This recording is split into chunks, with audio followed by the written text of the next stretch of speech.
భవిష్యత్తు చెప్పిన దీపం. వర్షాలు లేక ఎండిపోయిన ఒక చిన్న గ్రామమది. పొలాలు చీలిపోతూ రైతు వేణుగోపాల్ ఆశలు కూడా ఎండిపోతున్నాయి. పంటలు పండక అప్పులు పెరిగి గ్రామం మొత్తం నిరాశలో మునిగిపోయింది. ఒకరోజు వేణుగోపాల్ పొలంలో పనిచేస్తూ ఉండగా మట్టిలో ఒక పాత ల్యాంప్ దొరికింది. ఆ దీపాన్ని చూసి ఆశ్చర్యపోయి అతను గ్రామపెద్ద రామయ్యను పిలిచాడు. రామయ్య తన మనవడు కిషోర్తో కలిసి ఆ దీపాన్ని జాగ్రత్తగా పరిశీలించాడు. ఇదేదో పాత బొమ్మలా ఉంది, ఉపయోగమేమీ ఉండదేమో అన్నాడు రామయ్య.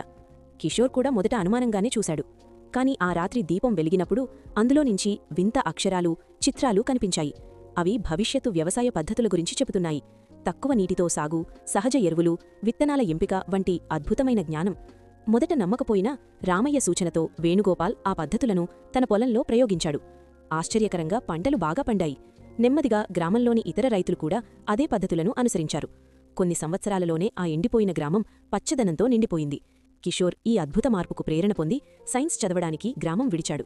ఏళ్ల తర్వాత కిషోర్ ఒక సైంటిస్టుగా గ్రామానికి వచ్చాడు. నిజమైన అభివృద్ధి బయటనుంచి కాదు, మనలో ఉన్న జ్ఞానం నుంచే వస్తుంది అని గ్రామస్తులకు చెప్పాడు.